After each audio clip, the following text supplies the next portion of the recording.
اندھیرے میں گرنے سے اس کی بازو بھی زخمی ہو چکا تھا اور درختوں اور پہاڑ سے ٹکرا کر خوفناک آواز پیدا کر رہی تھی۔ وہ کب سے اسی جگہ کا چکر کاٹے جا رہی تھی۔ ہاتھ پلیز مجھے بچاؤ ہاتھ۔ وہ اب وہیں بیٹھ کر رونے لگی۔ آئی ایم سوری، میں آئندہ تمہاری ہر بات مانوں گی، پلیز مجھے یہاں سے لے جاؤ۔ وہ خود سے سرگوشی کرتی ہوئی ہچکیاں بھرتے رونے لگی۔ حورین کو وہاں بیٹھے نہ جانے کتنی دیر ہو چلی تھی۔ شاید اس کا مرنا یہی طے تھا۔ اگر وہ ہاتھ کی بات مانتی تو بھی محفوظ ہوتی۔ جذبات میں آ کر اس نے بہت غلط فیصلہ کر لیا تھا۔ اسے بار بار ایسے لگتا جیسے کوئی جنگلی جانور بہت غصے میں گرا رہا ہو، لیکن وہ بس ہوا کی آواز ہوتی۔ سردی سے وہ کانپنے لگی تھی۔ تبھی اسے اس خوفناک آواز میں کسی اور کی آواز بھی سنائی دی۔ وہ آواز کہیں دور سے آتی ہوئی محسوس ہو رہی تھی۔ حورین بامشکل کھڑی ہوئی اور دیوانہ وار اس آواز کی طرف بڑھی۔ وہ کسی اور کی نہیں، ہاتھ کی آواز تھی، جو کہ اس کا نام بار بار پکار رہا تھا۔ جب حورین کو احساس ہوا تو وہ بھی اس کا نام چلانے لگی، کیونکہ اس تیز ہوا میں وہ سمجھ نہیں پا رہی تھی کہ آواز کس سمت سے آ رہی ہے۔ ہاتھ نے جیسے ہی حورین کی دبی ہوئی آواز سنی، اس کے قدم وہیں رک گئے۔ وہ وہیں کہیں آس پاس تھی اور زندہ تھی۔ یہ جان کر اس کے دل اور وجود نے شکر ادا کیا تھا۔ اس نے دوبارہ اسے پکارا کہ کہیں یہ اس کا وہم نہ ہو۔ حورین! وہ پوری قوت سے چلایا تھا جب اسے اس کی آواز دوبارہ سنائی دی۔ وہ اندازہ لگا کر ایک سمت میں بڑھنے لگا۔ اسے ڈر تھا کہ کہیں حورین اس کی آواز کا پیچھا کرنے کے چکر میں اس سے دور نہ چلی جائے، اس لیے وہ اسے چلاتے ہوئے وہیں رکنے کا کہنے لگا اور ٹارچ سے ادھر ادھر روشنی کرتا اس کی آواز کی سمت بڑھنے لگا۔ درختوں پر پڑی برف ہوا سے گرنے لگی تھی۔ وہ اپنی رفتار مزید بڑھانے لگا۔ وہ دونوں ایک دوسرے کی آواز اب صاف سن سکتے تھے۔ اچانک حورین کو ایک طرف ٹارچ کی روشنی دکھائی دی تو وہ اس سمت بھاگنے لگی۔ ہاتھ بھی اسے دیکھ چکا تھا اور اس کی طرف لپکا۔ حورین! اس تک پہنچتے ہی ہاتھ نے حورین کو اپنی باہوں میں جکڑا تھا اور زمین سے اوپر اٹھا لیا۔ اسے اپنے پاس پا کر وہ پھوٹ کر رونے لگی۔ مجھے معاف کر دو ہاتھ، کانپتے ہوئے وہ بامشکل کہہ رہی تھی، جب اس نے حورین کا چہرہ دونوں ہاتھوں میں تھام لیا۔ وہ خوف زدہ تھا کہ کہیں اسے کھو نہ دے۔ وہ روتی ہوئی حورین کو چومنے لگا۔ پیشانی، چہرہ، آنکھیں، اس نے حورین کی آنکھوں سے بہتے موتی اپنے لبوں سے چن لیے۔ وہ پھر اسے سینے سے لگا کر حورین کی کمر سہلانے لگا۔ وہ لگاتار اس سے معافی مانگے جا رہی تھی۔ مجھے لگا میں مر جاؤں گی۔ اس نے حورین کے لبوں پر اپنی انگلی رکھ دی۔ میں آ گیا ہوں نا، تو تمہیں ڈرنے کی ضرورت نہیں۔ اسے بری طرح کانپتے دیکھ کر ہاتھ نے اپنا کوٹ اتارا اور اس کے کندھوں پر ڈال کر اسے پہنانے لگا۔ اب حورین مل گئی تھی تو وہ جلد از جلد واپس جانا چاہتا تھا۔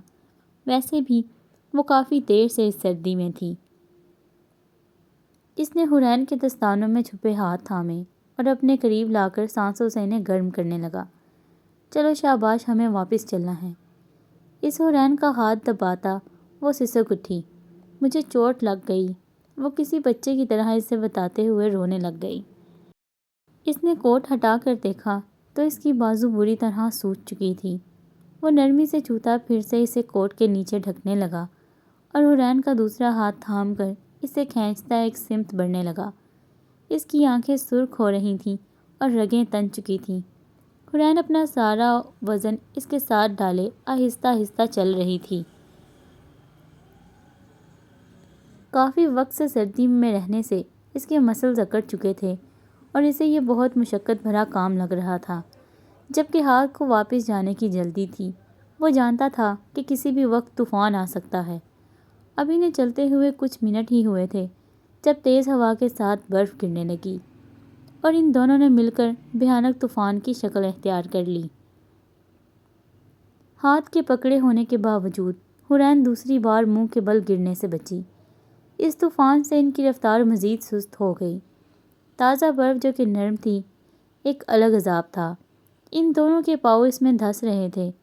ہاتھ کو تو اس پر چلنے کا طریقہ تھا، لیکن حورین کمزوری کی وجہ سے برف میں پھنس جاتی۔ ہاتھ کو لگا کہ اس رفتار سے وہ دونوں وہیں مر جائیں گے، اور اگر حورین کی ٹانگیں کہیں برف میں پھنس گئیں تو اسے اس کی ٹانگ کو کاٹنا پڑے گا۔ اس نے حورین کو روکا اور ٹارچ برف پر رکھ دی۔ وہ خود اس کے سامنے ایک گھٹنے پر بیٹھ گیا۔ کمر حورین کی طرف تھی۔ جلدی کرو، مجھ پر چڑھ جاؤ۔ وہ ہاتھ کے اشارے سے اسے اپنی کمر پر چڑھنے کا کہہ رہا تھا۔ ایسے حالات میں حورین کو گود میں اٹھانے کا مطلب ان دونوں کی موت تھا۔ اسے اپنے ہاتھ فارغ چاہیے تھے، اس میں ایک قدم بھی اٹھانے کی ہمت نہیں تھی۔ شاید اسی لیے بنا کسی شور اور احتجاج کے اس نے اپنے بازو ہاتھ کی گردن کے گرد لپیٹ لیے۔ اس نے حورین کو گھٹنوں سے تھاما اور اس کی دونوں ٹانگیں اپنے گرد لپیٹتا سامنے لے آیا تاکہ حورین کی پکڑ اس پر مضبوط رہے۔ پھر وہ خود ٹارچ اٹھا کر کھڑا ہو گیا اور برف پر چلنے لگا۔ دنیا میں سب سے مشکل کاموں میں سے ایک برف پر چلنا ہے، اور وہ آپ کو کسی دلدل کی طرح خود میں کھینچ لیتی ہے۔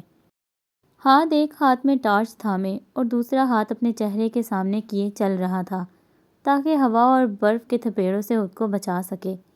حورین کے دانت اب مسلسل آپس میں بج رہے تھے۔ وہ ہاتھ کے کندھے پر سر رکھے، آنکھیں بند کیے اسے مضبوطی سے تھامے تھی، جبکہ ہاتھ کو یہ پریشانی کھائے جا رہی تھی کہ وہ کہیں کسی غلط جگہ قدم نہ رکھ لے۔ ایسی صورت میں وہ دونوں برف کے نیچے دھنس جاتے اور کچھ ہی وقت میں مر جاتے۔ وہ اپنی پوری طاقت سے حورین کو اٹھائے آگے بڑھتا جا رہا تھا۔ وہاں سے ہٹ تک جانے کا شارٹ کٹ وہ جانتا تھا، لیکن ایسے حالات میں کتنا وقت لگتا یہ بتانا مشکل تھا۔ اتنی تیز برف باری میں وہ 2 فٹ سے آگے دیکھ نہیں پا رہا تھا۔ وہ حورین کی پکڑ خود پر ڈھیلی پڑتی محسوس کر رہا تھا۔ حورین، مجھے مضبوطی سے پکڑو، وہ اس کا پاؤں ہلاتے کہنے لگا۔ اسی اصطلاح میں اس کا پاؤں پھسلا اور وہ گھٹنوں کے بل برف پر گر گیا۔ برف کے نیچے شاید کوئی پتھر تھا، کیونکہ اس کا بایاں گھٹنا کسی سخت چیز سے ٹکرایا تھا۔ وہ اتنی سردی میں درد کی شدت بھی زیادہ تھی۔ وہ ایک ہلکا سا سویٹر پہنے تھا، اور اس نے برف سے بھی ٹھنڈے پانی میں خود کو ٹرین نہ کیا ہوتا تو شاید ہار مان چکا ہوتا۔ وہ اس تکلیف کو نظر انداز کرتا کھڑا ہو گیا اور پھر سے حورین کی پکڑ خود پر محسوس کرنے لگا۔ حورین کمزور اعصاب کی مالک تھی اور وہ اپنے حواس کھونے لگی تھی۔ سردی سے اس کا رنگ بھی نیلا پڑنے لگا تھا۔ ہاتھ کو چلتے ہوئے 1 گھنٹہ ہو چکا تھا۔ وہ جتنا بھی مضبوط تھا لیکن قدرت سے مقابلہ نہیں کر سکتا تھا۔ اسے اپنے ہاتھ اور پاؤں میں کوئی احساس محسوس نہیں ہو رہا تھا۔ وہ پریشان تھا کہ حورین کا کیا حال ہو گیا۔ وہ اسے پکارنے لگا تو حورین نے کوئی جواب نہ دیا۔ اس کا اپنا سانس اب ٹوٹنے لگا تھا۔ اس نے حورین کو گھٹنوں سے پکڑ کر ہلایا تو وہ کی سرگوشی کر کے پھر خاموش ہو گئی۔ کم از کم وہ زندہ تو تھی۔ فی الوقت ہاتھ کے لیے یہی بہت تھا۔ وہ ایک درخت کے تنے کو تھام کر رکا اور سانس بحال کرنے لگا اور پھر سے چلنے لگا۔ مزید آدھے گھنٹے چلتے رہنے کے بعد ہاتھ کو لگ رہا تھا وہ گر جائے گا، لیکن وہ جانتا تھا کہ ہٹ قریب ہے، بہت قریب۔ لیکن اس قدر برف باری میں ہٹ کو دیکھنا ناممکن تھا۔ اگر وہ اس کی لوکیشن اچھے سے نہ جانتا تو اس کے قریب سے گزر جاتا، لیکن اسے احساس بھی نہ ہوتا۔ اس نے اپنا چہرہ آسمان کی طرف بلند کیا، جہاں صرف ان پر گرتی برف ہی دکھائی دے رہی تھی۔ اگر وہ مرتا تو چاہے مر جائے، لیکن حورین کو وہ کچھ نہیں ہونے دیتا۔ ایک بار پھر اس نے ٹھنڈا سانس بھرا اور چل دیا۔ محض آدھے گھنٹے کا فاصلہ اس نے 2 گھنٹے سے زیادہ میں طے کیا تھا۔ احتشام 3 گھنٹے گزرنے کے بعد سے ریسکیو ٹیم کو کال کر رہا تھا، لیکن وہ لوگ بھی طوفان ختم ہونے سے پہلے کچھ نہیں کر سکتے تھے۔ اب وہ کوٹ پہنے خود باہر جا کر انہیں ڈھونڈنے کی تیاری کر رہا تھا جب اعظم کو کوئی روشنی دکھی۔ ہاتھ ہٹ کے قریب تھا اور برف باری کی وجہ سے وہ اس روشنی کو بھی تب دیکھ پائے جب وہ کافی قریب پہنچ گیا۔ احتشام ہٹ سے باہر طوفان میں بھاگا۔ ہاتھ کا چہرہ نیلا ہو چکا تھا اور چہرے پر برف جمی ہوئی تھی۔ یہ محض اس کے مضبوط اعصاب اور ہمت ہی تھی کہ وہ حورین کو گود پر اٹھائے اسے تیز طوفان سے ہوتا ہوا لے آیا تھا۔ احتشام نے جب انہیں سہارا دینا چاہا تو ہاتھ نے اسے ہاتھ کے اشارے سے دور ہی رہنے کا کہا اور حورین کو لے کر ہٹ میں چلا گیا۔ ہٹ میں داخل ہوتے ہی خاموشی چھا گئی۔ اعظم اور سکندر بھی دل میں اس کی داد دیے بغیر نہ رہ پائے۔ ہاتھ نے حورین کو اپنی کمر سے اتارا کر فوراً گود میں اٹھا کر اپنے کمرے کی طرف بھاگا۔ وہ بہت دھیمی سانسیں لے رہی تھی، اس کی خود کی سانس بار بار اکھڑ رہی تھی، لیکن ابھی حورین اور خود کو تیزی سے گرم کرنا ضروری تھا۔ وہ اسے سیدھا باتھ روم لے گیا اور گرم پانی کا شاور پوری تیزی سے چلا دیا۔ برف سے زیادہ ٹھنڈے وجود پر جب گرم پانی پڑا تو حورین اس جلن سے ایک دم چھٹپٹا اٹھی۔ ہاتھ نے اسے مضبوطی سے تھام لیا اور حورین کو گلے لگائے شاور کے نیچے کھڑا رہا۔ گرم پانی ہر طرف سے اس پر گرتا، ٹائلز لگے فرش پر بہہ جاتا۔ حورین کے دانت آپس میں کھٹکھٹا رہے تھے اور وہ بری طرح کانپ رہی تھی۔ ہاتھ بھی تیزی سے سانس کھینچ رہا تھا، لیکن پھر وہ اس کی روانی درست کرنے لگا۔ وہ اسے خود سے لگائے 20 منٹ تک ایسے ہی کھڑا رہا۔ جب اسے اپنے ہاتھوں اور پیروں میں خون دوڑتا ہوا محسوس ہوا، اس نے خود کو حورین سے جدا کرنا چاہا تو وہ جھولنے لگی۔ ہاتھ اس کا چہرہ تھپتھپانے لگا تو اس نے اپنا رخ بدل لیا۔ حورین ہوش میں آؤ۔ تھکاوٹ اور سردی سے وہ اس وقت نہ تو مکمل بے ہوش تھی اور نہ ہی ہوش میں۔ وہ ہاتھ کی آواز سن سکتی تھی، لیکن اس وقت کوئی صورتحال سمجھ نہیں پا رہی تھی، نہ ہی اس کا جسم اس کا ساتھ دے رہا تھا۔ جب وہ ایسے ہی جھولتی رہی تو ہاتھ نے اپنا ایک بازو اس کے گرد حمائل کر لیا اور اپنے دانتوں سے اسے دستانے اتارنے لگا۔ اپنے دستانے اتار کر اس نے اسی طرح حورین کے دستانے اتارے اور پھر اس کے ٹھنڈے ہاتھوں کو اپنے قریب کر کے چومنے لگا۔ اپنے شوز اتار کر وہ اس کے شوز اتارنے لگا، لیکن وہ خود کھڑی بھی نہیں ہو پا رہی تھی۔ اس بار ہاتھ نے اسے غصے سے پکارا، لیکن وہ جوں کی توں رہی۔ وہ اسے دونوں ہاتھوں سے تھام کر اپنے پاؤں کا انگوٹھا اس کے شوز میں اٹکا کر انہیں اتارنے لگا اور پھر اپنی شرٹ بھی اتار دی۔ اسے اس وقت بے انتہا تھکاوٹ محسوس ہو رہی تھی، لیکن دل و دماغ میں بس جھولتی ہوئی حورین گردش کر رہی تھی۔ ہاتھ شاور بند کر کے اسے سائڈ پر لے آیا۔ حورین ہوش میں آؤ اور لباس تبدیل کرو۔ وہ قریب ہی بڑا ٹاول اٹھا کر حورین کے لمبے گھنے بال خشک کرنے لگا۔ حورین، لیکن اس کی صورتحال ویسی ہی تھی۔ وہاں ماریا اور امارا کوئی بھی نہیں تھا اور گیلے کپڑوں سے اس کی حالت مزید ابتر ہو جاتی۔ وہ گہرا سانس لیتا ادھر ادھر دیکھنے لگا۔ سائڈ پر ایک باتھ روب لٹک رہا تھا۔ اس نے حورین کو ایک بازو سے سنبھالا اور دوسرے ہاتھ اور اپنے دانتوں سے کھینچ کر اس کے کپڑے پھاڑنے لگا۔ اچانک اس کی نظر کوہنی سے اوپر چاقو سے کاٹے ہوئے نشانوں پر پڑی۔ ہاتھ کی پیشانی پر بل پڑنے لگے، لیکن اس نے اسے نظر انداز کر کے باتھ روب اٹھایا اور حورین پر ڈال کر اسے باندھنے لگا۔ اس کے دانت کھٹکھٹانا اب رک چکے تھے، لیکن وہ ابھی بھی کانپ رہی تھی۔ وہ اسے اب باہوں میں اٹھاتا بیڈ تک لے گیا۔ سائڈ پر دھواں نکلتا سوکھ پڑا تھا۔ شاید وہ احتشام رکھ کر گیا تھا، ساتھ میں تھرمامیٹر بھی پڑا تھا۔ وہ حورین کو لٹا کر واپس پلٹ گیا اور پھر خود کو خشک کر کے بیگ سے کپڑے نکالنے لگا۔ وہ اپنا صرف ایک اور سویٹر لایا تھا، اسے تھام کر حورین کے کپڑے نکالنے لگا۔ اپنے گیلے کپڑے بدل کر اس نے حورین کو کپڑے پہنائے اور پھر اس کے دونوں سویٹر بھی پہنا دیے، لیکن وہ تب بھی کپکپا رہی تھی، تو اپنا سویٹر بھی اسے پہنا کر اس پر باتھ روب دوبارہ پہنا دیا۔ ہیٹر چل رہا تھا تو کچھ دیر میں ان کا ٹیمپریچر بھی نارمل ہو جاتا۔ اس نے تھرمامیٹر سے حورین کا ٹیمپریچر چیک کیا تو ابھی بھی کافی کم تھا، جس وجہ سے وہ اسے سوپ نہیں پلا سکتا تھا، ورنہ گرم سوپ پینے سے وہ بیمار ہو جاتی۔ اس نے حورین کو کھینچ کر اپنے سینے سے ٹیک لگا کر بٹھایا۔ اس کے بال حورین کے بازو پر پھیل گئے۔ وہ اس کی ٹانگیں اپنی ٹانگوں کے اوپر سے گزار کر پہلے اس کے ہاتھ اور بازو رگڑنے لگا اور پھر اس کے پاؤں رگڑنے لگا۔ کافی دیر تک وہ اس کے جسم کو حرارت پہنچاتا رہا اور جب وہ خطرے سے باہر آئی تو اس نے سوپ تھام لیا۔ حورین، وہ اس کے چہرے سے بال ہٹاتا کہہ رہا تھا۔ اس نے اپنا ہاتھ کے سینے پر رکھ دیا۔ شاید وہ اب ٹھیک ہو رہی تھی۔ وہ سوپ کو چمچ میں ڈالے اس کے قریب کرنے لگا۔ یہ پی لو، تم اچھا محسوس کرو گی۔ پہلے اس نے اپنا چہرہ اس کے سینے میں چھپا لیا تو ہاتھ اسے پھر سے درست کرنے لگا۔ یہ پی لو، ورنہ میں زبردستی کروں گا، وہ چمچ اس کے لبوں کو لگاتا کہنے لگا۔ حورین نے جب اپنے لب وا کیے تو سوپ پلانے لگا۔ سوپ پیتے ہی جیسے حورین نے ایک سکھ بھری سانس لی تھی، چھوٹی سی حورین بے ہوشی میں اسے کس قدر معصوم لگی تھی۔